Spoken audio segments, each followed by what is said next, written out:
Welcome to Your Gal Friday, a podcast about female leaders, innovators, and rule breakers. Each week, your hosts, Leah and Phoebe, will shine a spotlight on an amazing gal and talk about what we can all learn from her. Brought to you by Gal's Guide to the Galaxy. Welcome to Your Gal Friday. I am Dr. Leah Leach. And I'm Phoebe Freer. Today we are talking about a gal who is a mathematician, a hidden figure, and the first Black female engineer at NASA. Her later work at Langley, she highlighted and created opportunities for more women at NASA. Today we're talking about the life and legacy of your gal, Mary Jackson. Yay! So just like Dorothy Vaughan and Katherine Johnson, I knew about Mary Jackson because of the movie Hidden Figures. If you haven't seen the movie, again, we highly recommend it. It really It's just fantastic. sucks you in, yeah. And the actresses, now that we've covered all three, I can really say now that the actresses did a really phenomenal job of capturing the spirit of all three of these ladies, and it just, you can really see their personalities show, and it's just, even if you've listened to our podcast, it's a really great movie. Absolutely. They really did capture the nuances. You could tell they did their Definitely. research and wanted to get the characters yeah. right, and I appreciated that. Definitely. You can tell the actresses did research. Yes. Oh, I love it. So I'm with you. I had seen the movie. I had also read the book by Margot Lee Shatterly. Now I knew that Mary was the first Black female aerospace engineer. All right. And if you Right. Google the first Black engineer, it has Mary Jackson's picture as the first item that comes up with. Right. Now, however, Google is not always right.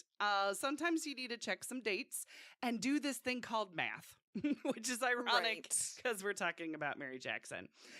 Now, Mary Jackson became an engineer in 1958.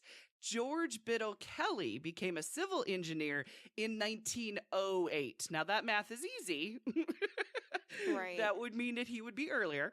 And he was in New York, and he actually worked on the barge canal in New York.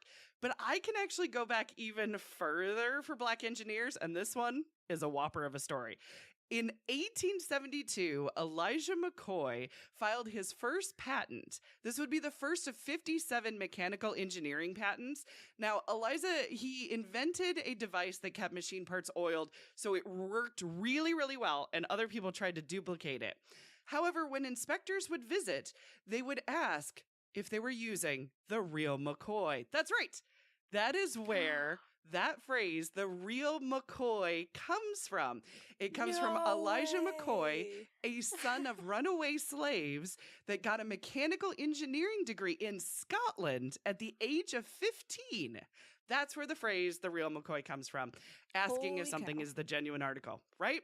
I love stories like this. I can't help it. That's really cool. So those were gentlemen, of course, right? Mm-hmm. When I take race out of the equation and I look at the first female engineers, it is trickier because some women got a degree in the engineering field, but they struggled to find employment. So really not becoming an engineer and doing the work. Now, others couldn't even get an education, but did the work as an engineer. So it's complicated. The first that I can find of a female engineer is Emily Warren Roebling. In 1872, it's a very complicated story as well, but the short version is her husband was the chief engineer of the Brooklyn Bridge, and he got sick, and she took over for 11 years. Wow. So research tries to stress that she was the liaison to her husband and he was still the chief engineer, but some concluded she took over the job. I mean, 11 years, for crying out loud. Yeah. She was also the very first to cross the bridge upon its completion as well. Aww. So that is, going as far into 1968. We're talking 10 years after Mary Jackson became an engineer. There was only 5 women in the entire United States that received a degree in engineering. So I knew before coming into this episode how monumental it was for Mary to become the first Black engineer. So that's why I love Mary's, accomplishments. That, and my dad's an engineer, so a little engineer pride right there. Totally. You're a little biased, but it's okay. But I want to know even more. I want to know all the good things. Should we get into it? Should we dig into it? Absolutely. Yes, definitely. Okay. Cool. Then Phoebe, when and where did she grow up? Well, Mary Jackson was born as Mary Winston on April 9th, 1921. Her father was Frank C. Winston, and her mother was Alice Scott. She grew up in Hampton, Virginia, where she graduated from the all-black training school George P. Phoenix. She graduated with the highest honors after serving as the president of the school's first National Honor Society chapter during her senior year. Mary enrolled at Hampton's Institute to pursue university studies in physical sciences and mathematics. These are two very, very tough subjects, and she excelled at very greatly. Most other females enrolled in nursing or economics, but Mary didn't. She joined the Alpha Kappa Alpha sorority, just like our other ladies, and she graduated in 1942 with a bachelor's in both mathematics and physical sciences. Wow. Yeah. Mary then enrolled at the University of Virginia's Hampton Center to continue her education.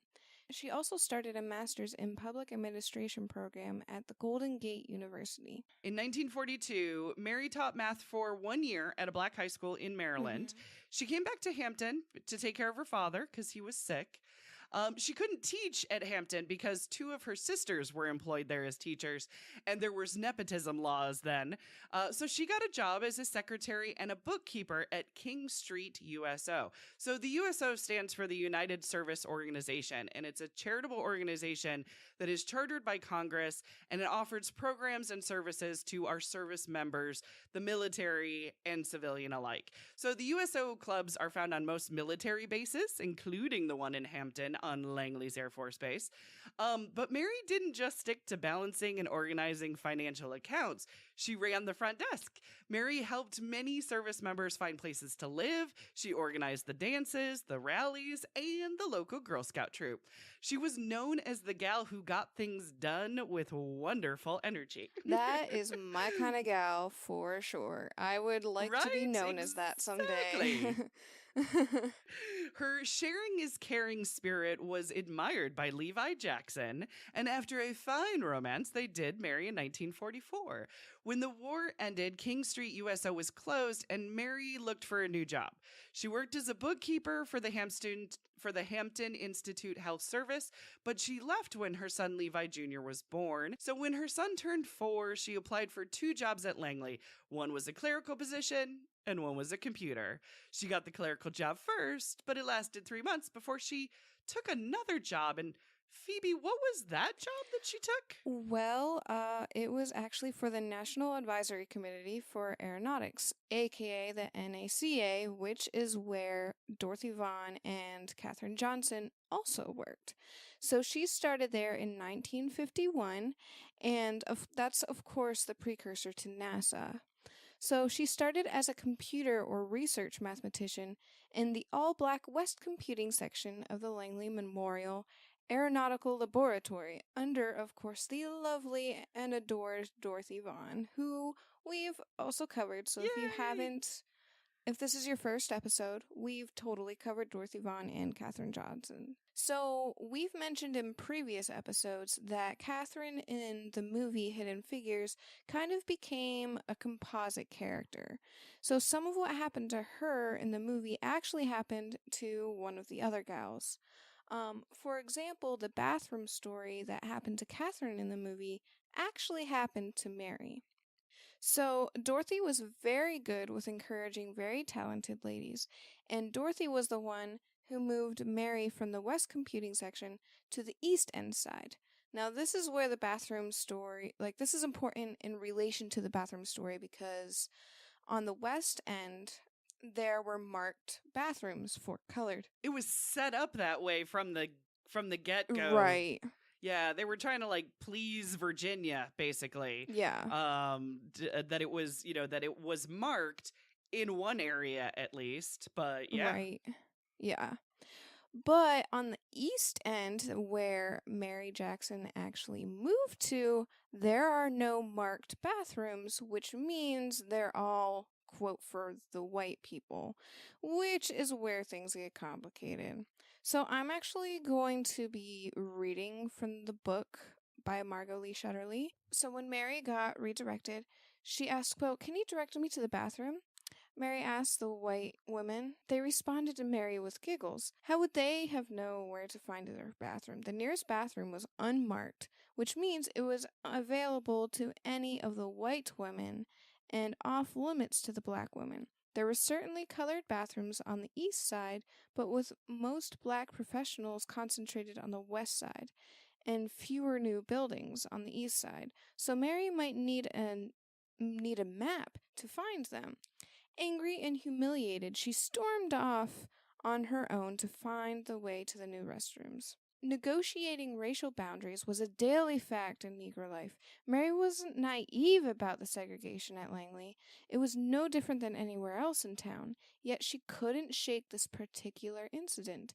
So Mary was raging and upset, and she was running, like, she's getting through this idea that she worked the same, she dressed her best, she did her best, but at the end of the day, when it came to silly things like just simply using the restroom, she was forced to be reminded that her skin color was different, which has nothing to do with anything else. So understandably, she was raging, and she was still fuming as she walked back into the West Computing later that day. Mary Jackson ran into Kazimierz Kaznarski, also known as Kaz, who was an assistant section head of the 4x4-foot supersonic pressure tunnel. Incidentally, he actually offered her a job, and it was to work on the supersonic pressure tunnel. And what this is, it's a wind tunnel that's used to study forces on a model by generating winds at almost twice the speed of sound. So Mary Jackson, of course, accepted this job offer. Cool. Kaz encouraged Mary to undergo training so that she could be promoted to be an engineer. Her goal was to understand airflow, including the thrust and drag forces, in order to improve United States airplanes. This is a part of the movie that they actually got right, which is exciting to see to me because it really shows her spunk and her personality and her go-get-'em attitude.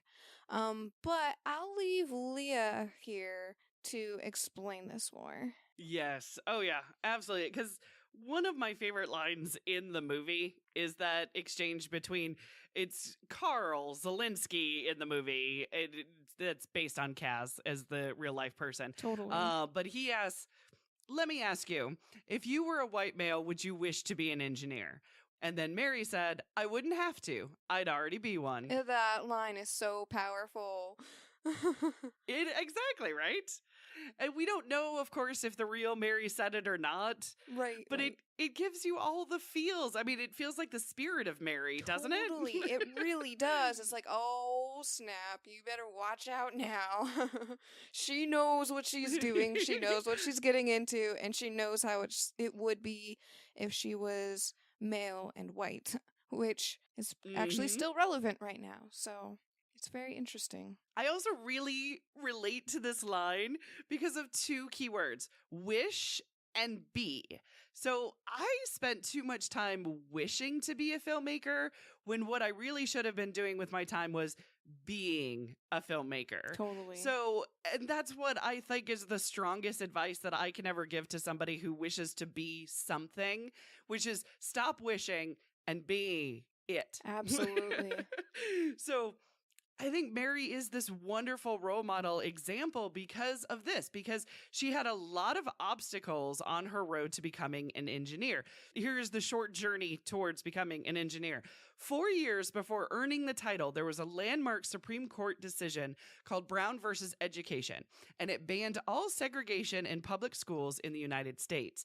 Mary's home state of Virginia, however, was very slow on this inclusion. When it came to schools that the NACA used for employee extended education and the training schools where programs welcomed Black NACA employees, they were the Hampton Institute, they were the George Washington University classes at Hampton Hampton Institute. It was the College of William and Mary and Newport News High School. They had night classes. So there were some available, but the Hampton High School offered University of Virginia's extension classes, and they were actually the major staple of the NACA, and it did not allow Black people to attend. Wow. Now, Mary had to petition the city of Hampton for a special permit to attend a whites-only school. She had to face the school board, and I'm sure what was extremely stressful. But Mary kept her calm, and she was given the permit for her to attend. It was not open to all. She got one permit for just her to go. So now when she arrived, she assumed that the whites-only school must have been some kind of wonderland. It must have had state-of-the-art facilities. It must be, glowing with its cleanliness and its pristine, enticability. But instead, she entered a rundown old building, and it was a shock. Wow. And it was this realization that the grass isn't always greener on the other side, and that racial prejudice was indeed absurd and almost comical to a certain extent. Of this is what you're keeping away from Black students? Really? This? Yeah. We could have a is beautiful a school shock. together if we combined our resources. Yeah.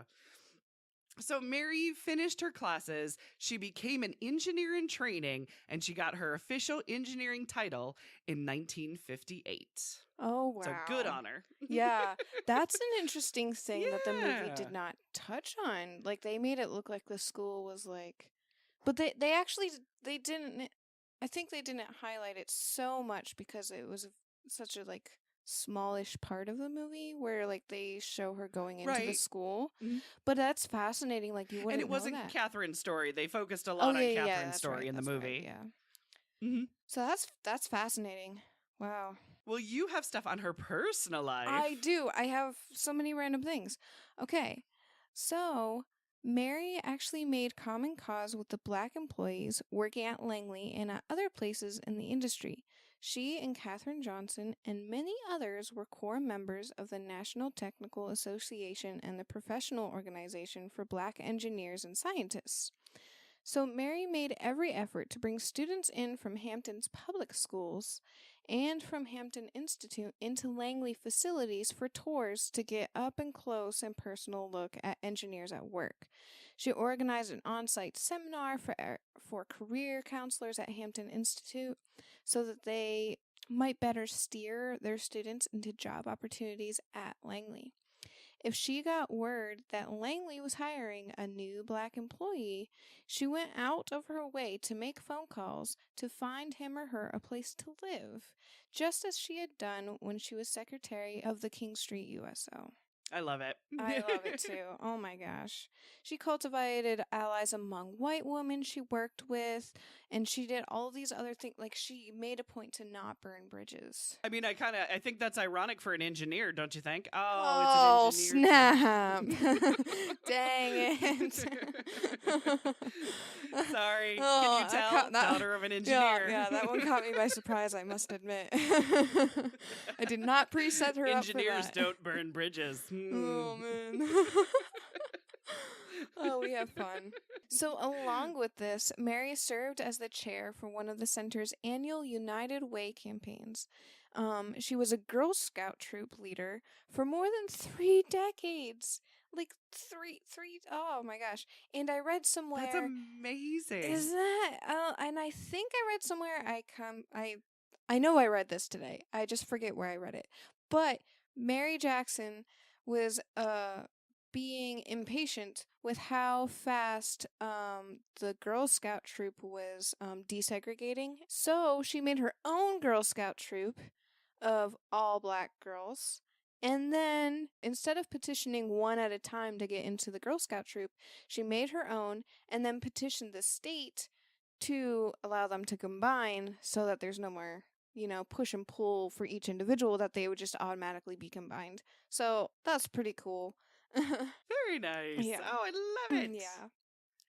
So, on top of that, she was a member of the National Technical Association, which is the oldest African American technical organization in the United States. So that's pretty great. Yes. With these ladies, actually, one of my favorite things, as well as learning what they do, one of my favorite things to learn about is their personal life, like how they interacted with their family and all that stuff. So Mary Jackson had a son, and she actually did all she could to teach him mathematics and to use his mind and to help him with stuff and even do fun things like the Soapbox Derby, which to me, this is really fun because I actually filmed a Soapbox Derby once. So I Oh, did yeah, you? so I understand the ins and outs. I got all the behind the scenes stuff. I was there the entire day. Like, people explained to me the weights and now. Yes. Yeah, so now cars are pre-built and the students can or the kids can build them, but they have Modify them. they can mostly modify them. Yeah, they don't build them from scratch. But when Mary and her son were doing Soapbox Derby, they built it from scratch, which is super cool, especially That's awesome. Yeah, and she's an engineer, so of course, why not? I mean, it's so cool. Mm-hmm. So the regulations were the car and driver together must weigh less than 250 pounds. Only rubber wheels allowed. Length shall not exceed 80 inches. Road clearance must be at least 3 inches with the driver in the car. The total cost of the car should not exceed $10,000, exclusive of wheels and axles, which is fascinating that they have all these different kinds of rules. Right. So I wanted to explain a little bit more what a soapbox derby is. So basically, these kids all have these basically little cars. It just has a brake. It doesn't have like a gas or an engine or anything. They're basically just these little shells of a car with wheels and a brake. And they all have qualifications like we just read off, and they typically set up on the top of a hill, and there's two cars. It's a race, so there's two cars that are in exactly the same spot, and their wheels are locked, and then usually like a bar moves and releases both cars at exactly the same time, and then the cars are released, and then the kids lean over and lean their bodies as forward as they can to create forward momentum so that they can win the race, essentially. So then there's a line at the bottom of the hill, and whoever crosses that line first wins and goes on to the next race, kind of like The bracket yeah, bracket competition. totally. Yeah. Yeah, exactly.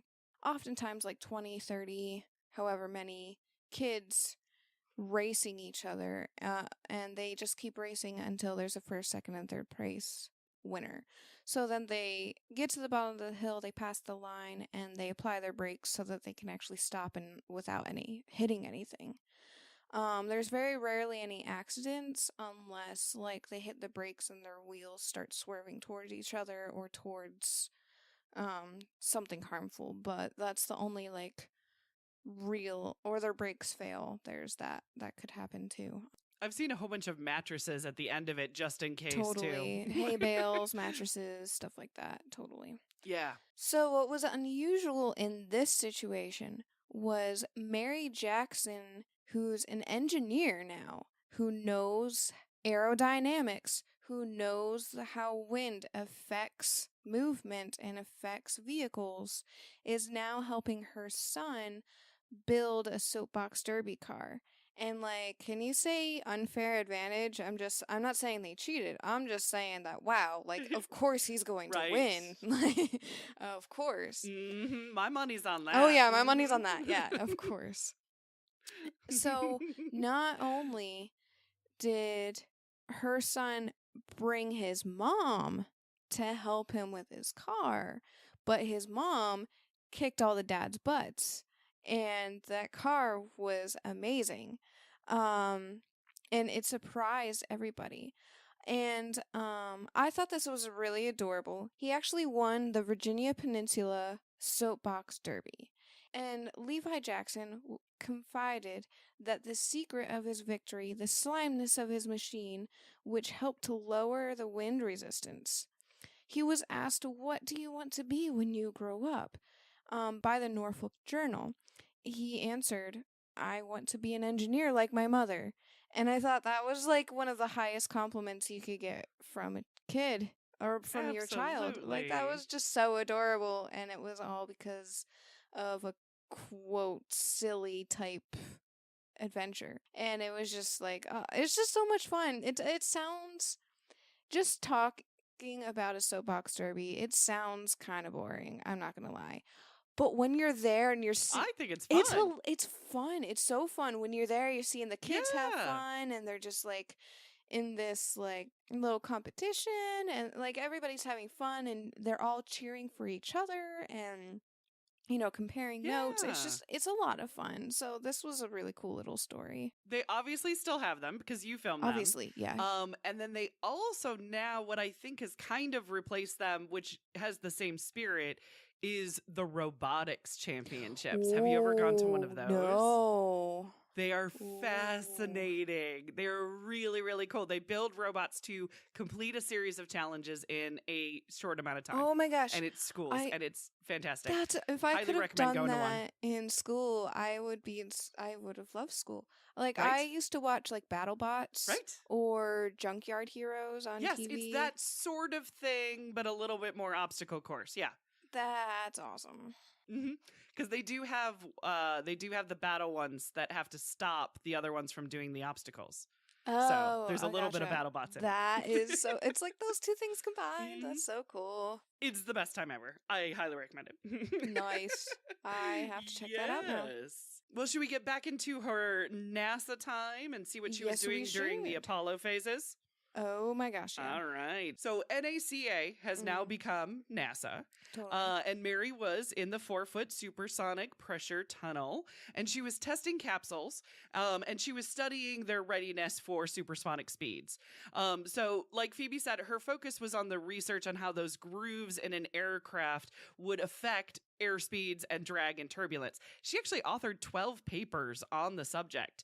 Now, there were tragic moments for all of NASA, like the 1967 electrical fire that killed 3 astronauts of Mercury 7. But then there was also celebrations, none of them bigger than Apollo 11's landing on the moon in 1969. Yeah. But in 1970, Langley announced that it was starting to lay off people, and it was canceling the supersonic transport program. Now, there was a war in Vietnam, and there was social unrest in the streets. But Mary stayed in the tunnels, even though all the different names changed, different research changed. Mary even took on Fortran classes because she was worried that computer software would replace wind tunnels, just like it was replacing the computer pool. Now, the 4-foot tunnel did get replaced in 1977. It changed to a new nitrogen wind tunnel. That same year, Kaz retired, and Mary decided to kind of take stock of her life. She was 58. She had pretty much gone to the top of where she could as a female engineer. So when a new position for a federal women's programming manager opened, it was actually a demotion from her current level. But it was a position that was a push for advancement of all women at the center. And it was not an easy decision for Mary. So Margot writes in her book, accepting the position at the Federal Women's Program was a way of uniting 28 years of work with Langley with a lifetime commitment to equality for all. That's I love that. Cool. Isn't that neat? To kind of combined her skills. So Mary would work on that program, and she would take on training, and she would become an equal opportunity specialist and an affirmative action program specialist as well. She highlighted and created opportunities for women and minorities, and she helped a lot of people reach for the stars. And I think it's fantastic. That is. And she was awarded for that. She was awarded. And you have about her awards. Yeah, she was awarded for lots of things. For example, the Apollo Group Achievement Award in 1969, the Daniels Alumni Award for Outstanding Service to Disadvantaged Youth, the National Council of Negro Women Incorporated Certificate of Recognition for Outstanding Service to the Community. And she has lots more that I'm just going to read to you because they're fantastic. So she has the Distinguished Service Award for her work with the combined federal campaign representing humanitarian agencies in 1972. So in 1976, she got the Langley Research Center Volunteer of the Year Award, but right before that, in 1975, she got the Langley Research Center Outstanding Volunteer Award. She got a Sorority Award for the Peninsula Outstanding Woman Scientist in 1976. She got the King Street Community Center Outstanding Award. She got the National Technical Association's Tribute Award in 1976. She got the Hampton Roads Chapter Book of Golden Deeds for Service, and the Langley Research Center Certificate of Appreciation for 1976 through 1977. And, of course, she's featured in the movie and the book Hidden Figures. So that's just fantastic. Absolutely. Yeah. Oh, I love it. Yay! Well, Mary would retire from NASA in 1985. She continued volunteering, and she took on the new role of being a grandma. Aww. Mary passed on peacefully in 2005. She was 83 years old. Her friend and co-worker Gloria Champagne said in her eulogy of Mary, quote, "She was a role model of the highest character." That's adorable. I know, isn't that so sweet? So now the question is, what legacy do you think Mary wanted to leave behind? Empowerment. Empowerment.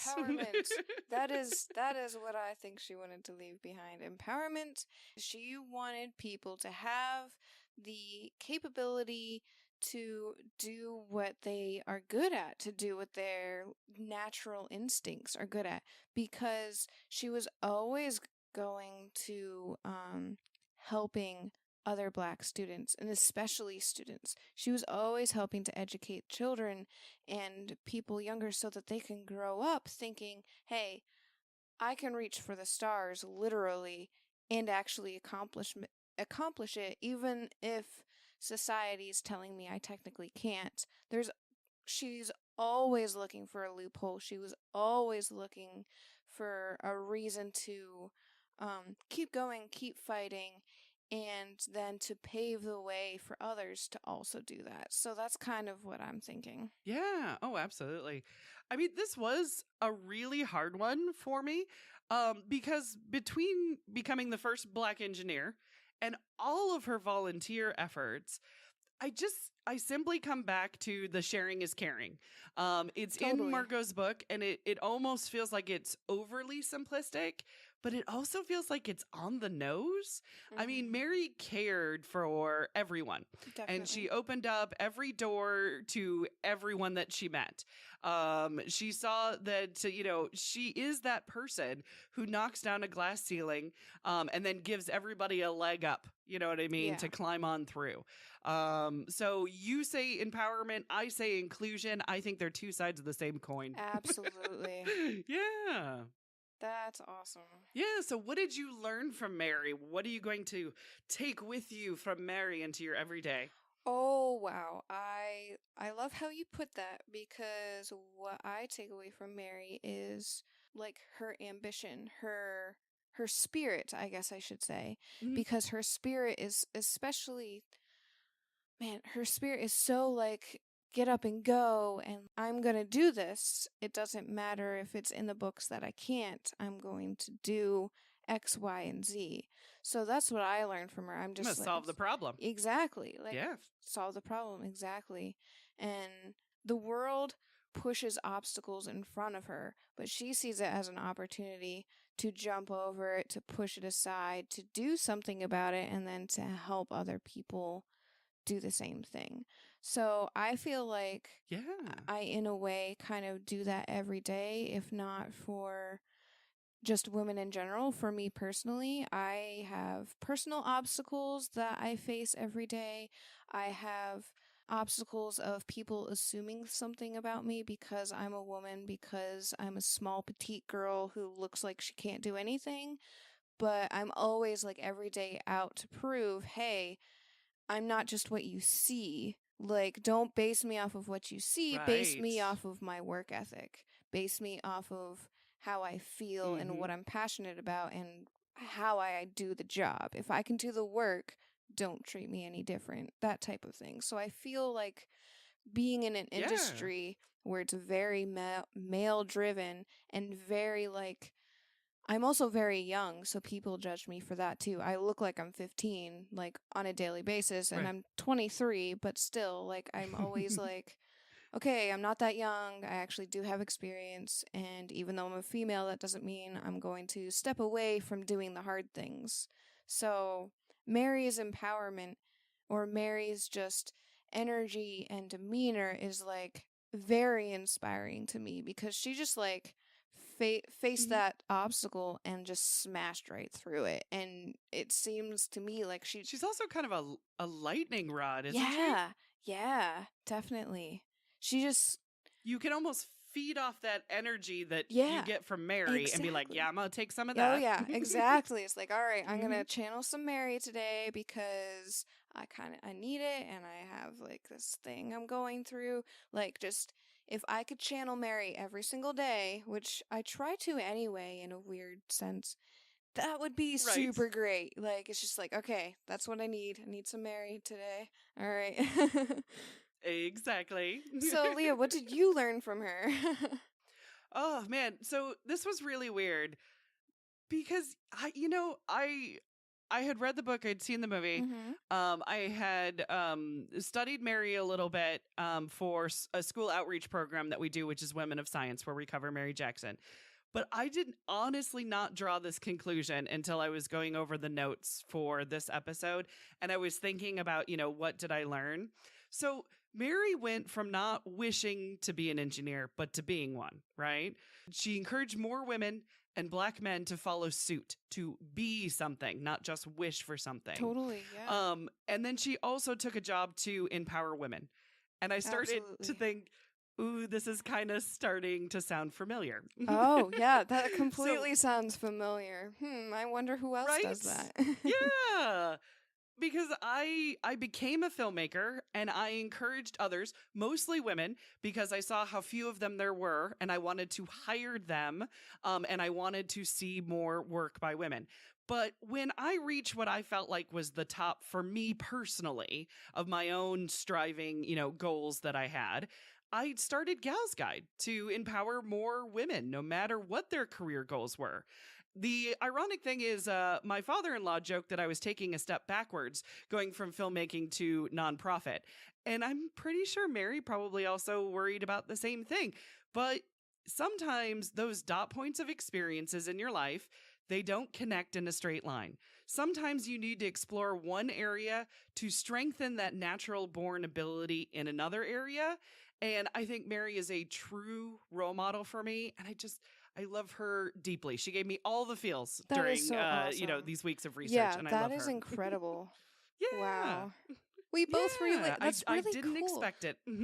Oftentimes, we come to very similar conclusions, But they're still but personal. Like they're still you feel super like they're an personal. essence of, Oh, yeah. you I feel know. like this one was Yes. more personal than it was similar, if that makes sense. It's like we completely Right. feel Oh yeah. deeply Absolutely. about her and she's inspiring to both of us, but it's like in two different ways, which is really awesome. Right. Awesome. Well, do you have any final thoughts about Mary? I do not have final thoughts about Mary, but I do have a final thought of I just wanted to mention again how excited I would be if one of our listeners told us what they learned from one of our gals. Like that would just make my entire Right. year to Yes. hear that. So I just wanted to shout that out again. Yeah. Yes. Oh, absolutely. I love it.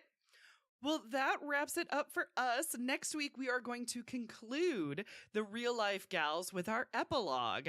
So I love these prologues and epilogues where we will be comparing and contrasting Dorothy, Catherine, and Mary, as well as looking at the big picture of what life lessons we can take from these gals and bring into our own lives. So until then, we leave you with this quote from Mary Jackson. I have always liked math, and I originally came to work at NASA as a research mathematician.